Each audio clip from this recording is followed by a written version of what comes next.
Hello, everyone. Just want to say hello and good morning to everybody. My name is Kim Tuttle. I teach English at Levine Middle College High School, and I'm the 2019 CMS Teacher of the Year. And I am in the presence of wonderful CMS Teachers of the Year and our newly inducted CMS Teacher of the Year. And so welcome to our very first Teacher of the Year Roundtable. And hopefully this will be our first, but will not be our last. This time we have come across a lot of triumphs and a little challenges along the way since we've been in this idea of remote learning.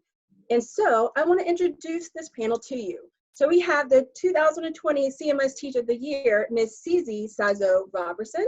She teaches math at Piedmont IB Middle School. We have the 2018 CMS Teacher of the Year, Ms. Johnson. She is the phenomenal art teacher at Tuckasegee Elementary School. And we have the 2017 Teacher of the Year, Ms. Deanna Curitan, who teaches English at the Charlotte Engineering College and at UNC Charlotte. So welcome. Glad you all are here today. So before we get into anything, I have a question for you all. So I don't know if you are like me, but over the last couple of months, I have been doing a lot of binge watching of Netflix and Hulu and watching a lot of movies and documentaries. And right before this whole pandemic started, I had the pleasure of going to Atlanta with two of my best friends who are also CMS teachers, and we stopped by the Tyler Perry studio. And that was a dream come true. So my question is this, I was thinking, if Tyler Perry was to come and knock on your door today and say, PC, April, your life is so amazing. I want to do a movie about your life as an individual, but also as an educator. Who would you have to play your leading role and why? So for me, I said I would love to have, and it was the tie between Sanaa Lathan and Queen Latifah, because such a presence. They have power. I love Sanaa Lathan's, her suits and her jewelry and her shoes when she comes on screen. But I love Queen Latifah and her power, her energy, her love for her family off the screen. So to me, it'd be a toss-up between the two of them. So my question is, who would you want to play your part in your documentary? Cizi, who would you want to play as you? I'm a big Jennifer Lawrence fan, so I think that she would be a good person to play my role. She's been in very different sort of settings, and I feel like through my school life and my personal life, and I have just like different roles that I fill, and I think she is fun and fierce in the way that she approaches all of them. So I think she would be a good person. And she's beautiful, just like you. April, who would you want to play April? The art teacher. That is a hard question. I mean, it is. With documentaries, I mean, it's like Lifetime. They get it right half the time. I don't know. I don't know. I was trying to think, and then I was like, which actress has my same hair? I don't know. I don't know. And then you took mine. I mean, I'm a great big fan of Queen Latifah, and so I don't know. But man, I'd be geeked. I'd be so geeked. What about you, Deanna? I don't know. So you would have Queen Latifah, right? Yeah, I would definitely go with Queen Latifah. Yeah, for sure. You play both of us. Great. Deanna, who would you choose? Okay, so I'm a mashup between Taraji P. Henson or yes, because I feel like she has such a wide range where she has lots of energy and she can play. Because I feel like I have a wide range and everything that's been going on here. We're talking about being at home in quarantine. And I don't know if you all have seen the meme where it's like, which stage of quarantine are you in? It's one where she's sweet and one where she's holding a gun. So I feel like I'm agreeing to those emotions whether I'm managing the puppy or I'm managing my daughter and I'm trying to homeschool and they're running in the back. So yes, I think I could definitely see Taraji P. Henson for sure.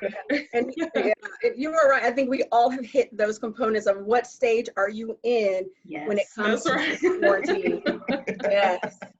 Okay, so with this transition into the quarantine process, I know this has been a challenging process for every educator, but also for every parent, every business owner.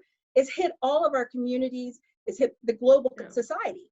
So in this transition that we are in, I know it has been difficult, but Ms. Curitan, can you talk to us about what has been like the most difficult transition that you have come across to this idea of online learning?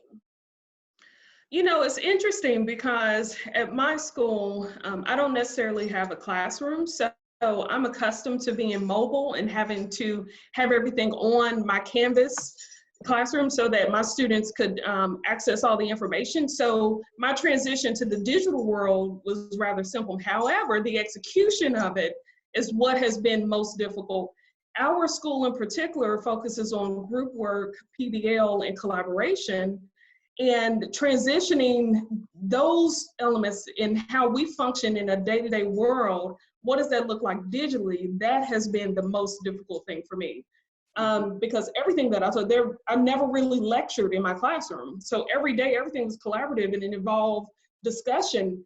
So I had to learn how to manage digital tools to have breakout rooms so the students could break out and we could still maintain what is the meat of our school and what's the meat of our philosophy, and that is the collaboration and group work and being able to use the concepts and so that it's student-led learning and not necessarily instructor-led learning.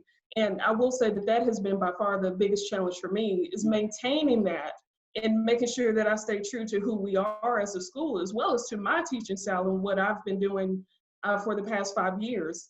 And challenging students in that as well, because we know that another challenge has been engagement and participation. And what I found is my students, they'll come to class and they'll turn their screens off. And you're like, are you there? You know? So I made it fun, like, hey, let's turn on the screens, let's see how we're doing. And, you know, we'll see the headscarves and the bonnets because, you know.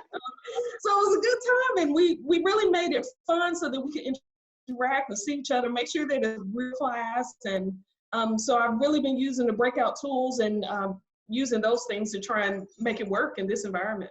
So you're definitely meeting the needs of our students and really addressing the different modalities of learning, that's the key. That is the key. So that's excellent. Right. Yeah, I'm doing the best I can. Yeah, absolutely. Yes. So Cece, I know you've said before that when we talked that you were once not a techie person and that was not your strength, but now you are a tech guru. Tell us how that is going and what you have learned and how you have learned to adapt. And I hear that you're also helping other teachers with that. Yeah, it's been a very fast journey because my students literally laughed at me when I said that, well, guys, we're going to go online and I'm going to do it. And they laughed because they're like, okay, that's going to be really amusing to watch. And it was for about 5 minutes. And I said, you guys, I'm going to figure it out. And so I did. So the first thing that I did actually was I registered for the CMS Canvas course, which is just getting you in and having you mess around and make your own. So that's how I got into Canvas.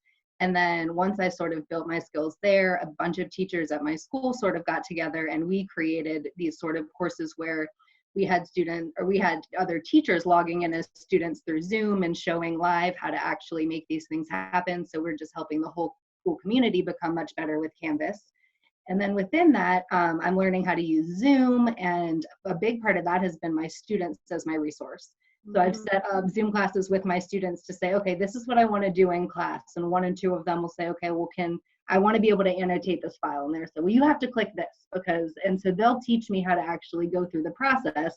And then we'll be in class and I'll be teaching using the tools they just taught me the day before. So it's been a journey, certainly.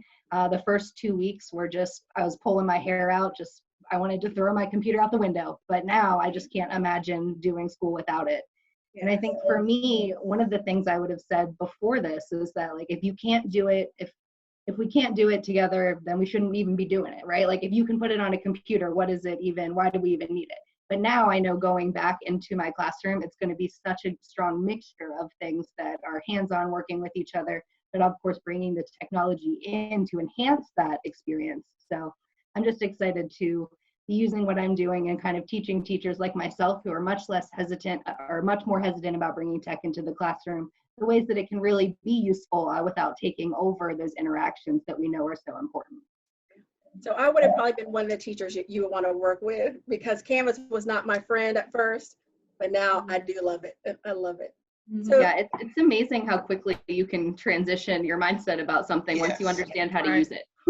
Yeah, and then when you're forced and you're thrown in, and that's one of the things I would say has been a positive thing within CMS. They allowed us time to kind of get to know the curriculum first, and they gave us that time to digest, because you heard amongst other school systems in which they were just thrown in there, the teachers had to run and do. And I think that was probably the most helpful piece for teachers in general, was for us to do that, because it gave us time to really get to know the content, the curriculum they want us to do online, and then to meet the needs of our students. Which takes me into April.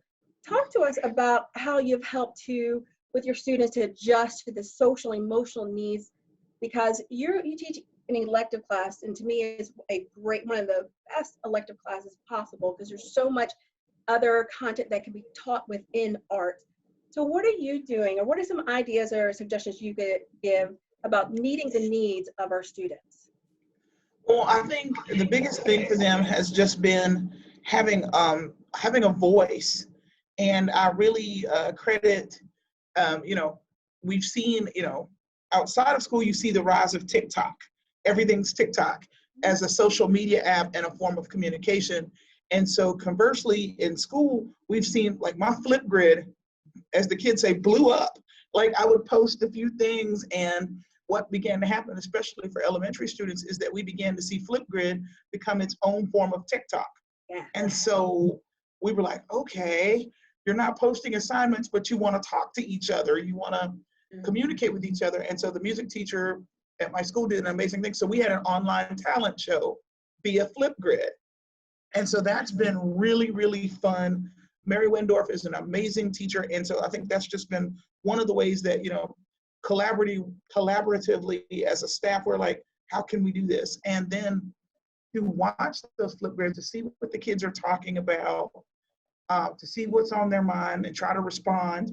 And that does get a little hard to respond to every single video. But to see that and to take care of those kids that continually reach out. Because I have, like, I teach every Friday at 2:00 to teach art, and my coworkers, we have a rotation of our electives every day. And to see this core group of kids continually log in, and I'm like, oh, where's someone at? Or to see a private message and go, I'm just so bored to tears. And I'm going, it's okay, me too. It's okay, me too. And that's a really big thing for them. The other thing that I thought was interesting is trying to introduce some form of novelty to keep some form of normalcy. So Sloan Siobhan was a formerly Charlotte artist. She's relocated to Las Vegas, but she did our school mural. And I was just like, Sloan, what do you think about teaching a Zoom class for 3rd to 5th graders? Here's this person who is a professional artist, no teaching certs, nothing like that. And she was just like, sure, why not? And the kids had such a great time with that idea of talking to, of course they know me, but she's a real artist.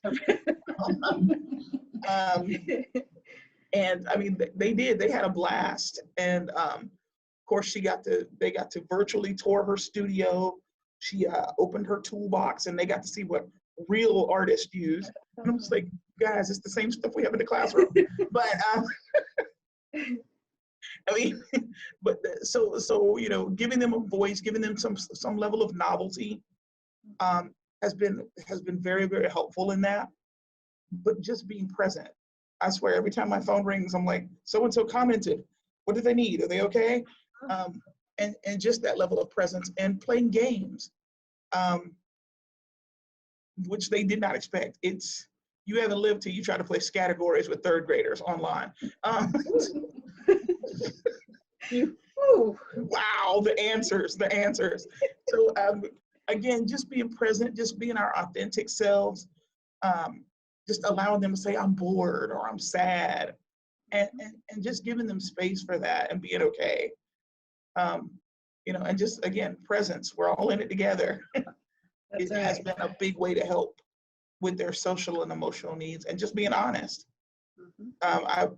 I didn't realize I had made an off the cuff remark in one of my drawing videos, and I was just like, today we're going to make a hot air balloon because I'd rather be anywhere than here.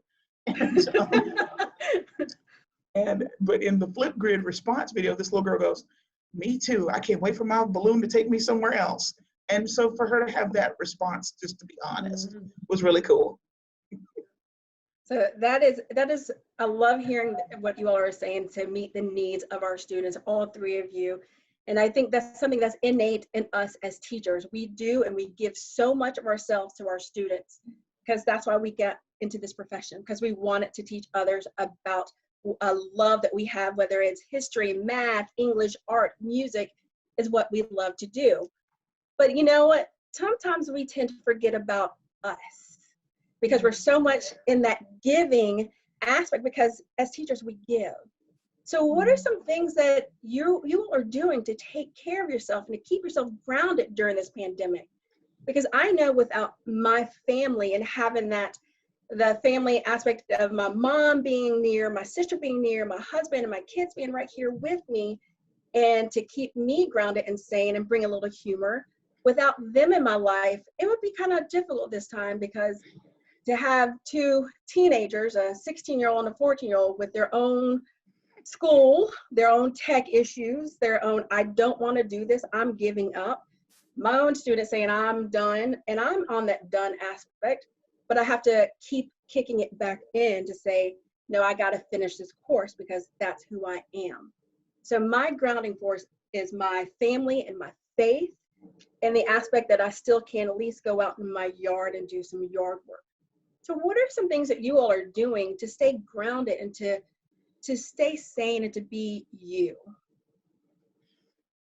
So, like, you know how much time we have to be on tech. We wake up, we're on our computers, we're waiting for our students to reach out so that we can be there for them. And so I teach middle school, so my hours are at 4:15. So around 4:15 every day, my niece usually walks by and slams my computer shut. And she says, you're done for 2 hours. You have to take these 2 hours to not be on the computer. You have to stop working, because we know the work is never actually done, but you have to stop it at some point. So I always use that time to get out and go on a nice walk and to just appreciate the things that are normal. The trees are still growing, the birds are still singing. Like when I walk around my neighborhood, that's what's normal still. It's how it's always been. And so, and as restaurants and things are slowly starting to come back into the life of it, it's just been really lovely to have that time every day to just remind myself that things are still growing, and we will also grow out of this and into something else. Yes. Amen. My daughter plans most of my time. So she comes, it's so funny because she's a mini me as much as I don't want to admit it. And so she facilitates everything. Everything, there's a plan for it, and there's a method, and there's a reason and a why we have to do it. So she'll plan, we're doing yoga today. So when you finish your meetings, usually the ones that she video bombs, by the way, when you finish your meetings, we're going to do some yoga, mama, on the TV. And I said, okay, we're going to do TV yoga. And then after that, we're going to camp upstairs. So she will literally get everything together. So she had her light bright, and we had to build a campfire with her light bright. And then we camped out in her room. And then we'll have story time and all these things and different recipes she wants to make. So my daughter has really kept me grounded, and she drags my husband into it as well. So she creates these big events every day. It's a big production. It's something that she plans, and I have nothing to do with it. I just follow directions. And it's nice because after, like you said, being online all day and facilitating your lessons and being in all the meetings and contributing to the different boards and such for school, it's really nice to let the little people who appreciate the things that aren't work related, bring those back to the forefront. So I've really enjoyed taking her lead and doing the little activities that she comes up with. And every day there's a new one. So yesterday we had a twinsy day where we dressed exactly alike, and she wanted to do the same little things. So if I sat down and I had a meeting and I had to put in Grace, and she sat next to me with her outfit and she had her hair like mine, and then we did our little twinsy day activities. So I really enjoyed it. It's been really sweet, and I've enjoyed being able to really just reconnect with my family and do things that we just normally do not have the time to do. And if the pandemic were not going on, we would be so overburdened with the events and things that we must attend, as well as the activities that we're all involved in and the sporting events, that we really don't have time to sit down and breathe and do these fun things. So I really enjoyed just being silly with her and, you know, doing all the little crazy schemes that a 7-year-old comes up with, like the indoor camping. I just couldn't believe that. I thought that was hilarious with the light bright. I love it. Love it. Wow. I got to say, I didn't do anything as cool as Twinsy Day. Deanna, that sounds awesome. But no, definitely my faith, you know, the rhythm of rest is a very real thing. And, you know, my faith very much keeps us in that rhythm of rest. Sometimes I'm a little too busy. I do like, you know, my family will help me come up with ideas for my learning. So that's fun to be able to bounce things off people. But, you know, we play games, and I do love being outside. Cece's right about that. There's something about, you know, I don't know, just the way the world is opening up and unfolding with springtime that is really beautiful and really inspiring, despite all the crazy that's going on right now. And the other thing is, I mean, let's keep it 100, internet shopping. I saw a meme that said, if UPS shows up with a llama, it is what it is. And I don't think I've ordered a llama yet, but who knows? But definitely that's what keeps me grounded, my faith, my family, and just trying to keep my awareness that, you know, that this movement of the way the world is going right now it's okay, and I'm just going to flow with it. Is a big deal. Yeah, I think that's the key thing what you said. All three of you were talking about, and especially ended with you, April, saying about rest. And that is one of the things, if that's any kind of message that I could give to the teachers around the world, is to learn to rest, because we are on the go so much during the school year. And like Ms. Chris said, where would we be without the pandemic? You know, we would still be in the rat race of going to this event, that event, and not having time. And I'm so glad, Cece, your niece comes in and just closes that computer, because this has been a gift, because we have been given a gift of rest, to reconnect with our families, to reconnect with our friends. And the amount of times I've seen people go to the mailbox and actually put a letter in the mailbox as they hand wrote a letter, because it's time to go back to the true aspect of what you really care about and what matters the most. And it always comes back to your family and your friends, and taking this time to enjoy the beauties that is out there. And during this transition, for teachers who possibly may be struggling, I would just say, look back to where we started and look at where we are going, because we have learned so much and we were able to do so much in such a little bit of time, that the end zone to this is coming soon for you to have another rest before the school year begins. But it is okay, and it's okay. And I love the new commercials that are out saying it's okay to not be okay. And it's okay to seek your friends, to seek help, to seek others, because I know that as a teacher, if I did not have my cohort as well as my 3 teachers, fellow teachers that I rely on daily, if I did not have them, life would be difficult as an educator. And I think we need to rely on each other and rely on one another through this. So I want to end with this and see if you all could help me. Can you give me 1 to 3 words that you could represent or defines or reflects your feeling at this moment before we end the school year, that say, this is me, this is what I have done, this is what I believe? Because something like an example for me would be, because of all of this, my 2 words are endless possibilities. Because we are now at a point, whether it is in my personal life or in the education world, we're in a part of endless possibilities. So is there something that you, a word or a phrase or a motto maybe that you want to leave with teachers all around the world? I know we're all. I know. And not like a long thing, but just a few short words.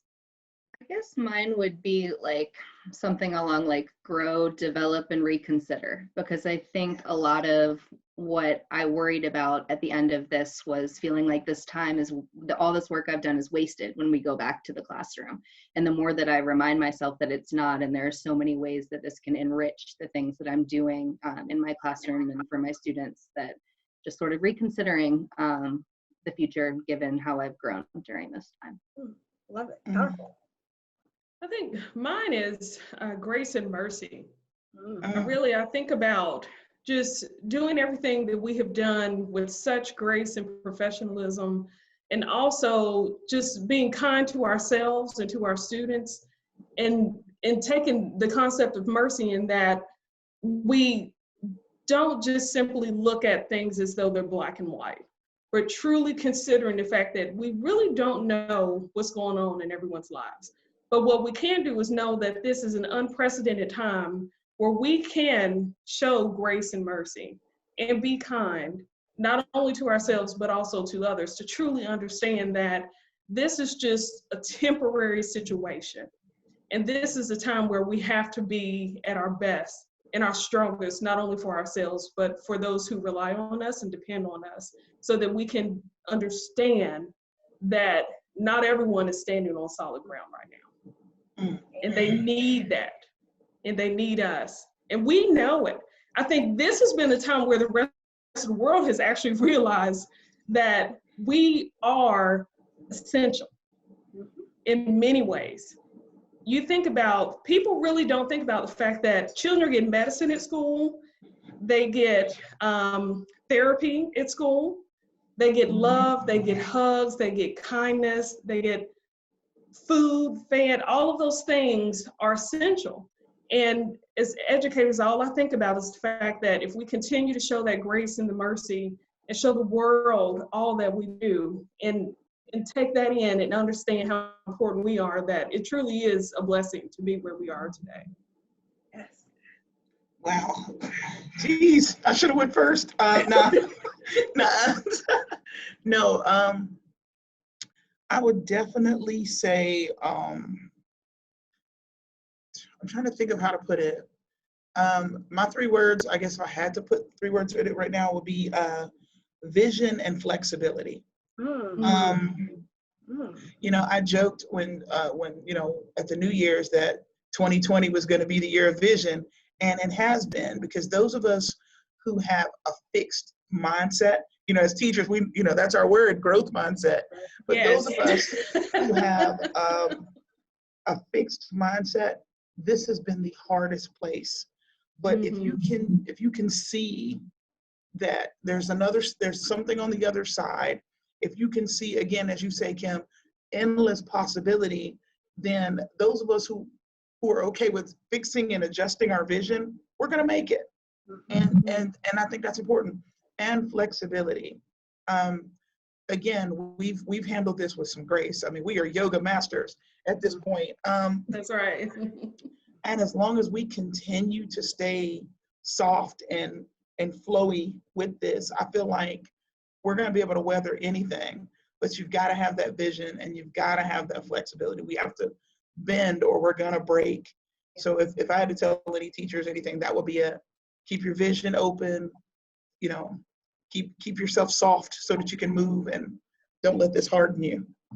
Yeah. So how powerful is this? Through growth, development, grace, mercy, and a vision, there's endless possibilities that's going to happen not only for our students, but for the teachers within this society. So it was a wonderful, wonderful time that we have had together as educators. And I'm very thankful to have you all as my sisters and teachers, right? So I want to say thank you to each one of you, and thank you for participating in our very first Teacher of the Year Roundtable. And this is something that we hope to do again. And so for if anybody has topics, discussions, ideas, questions that they would like to for us to address at the next teacher roundtable, please feel free to reach out to the CMS Communications Department at cmscommunications@cms.k12.nc.us. You all be blessed and have a wonderful day.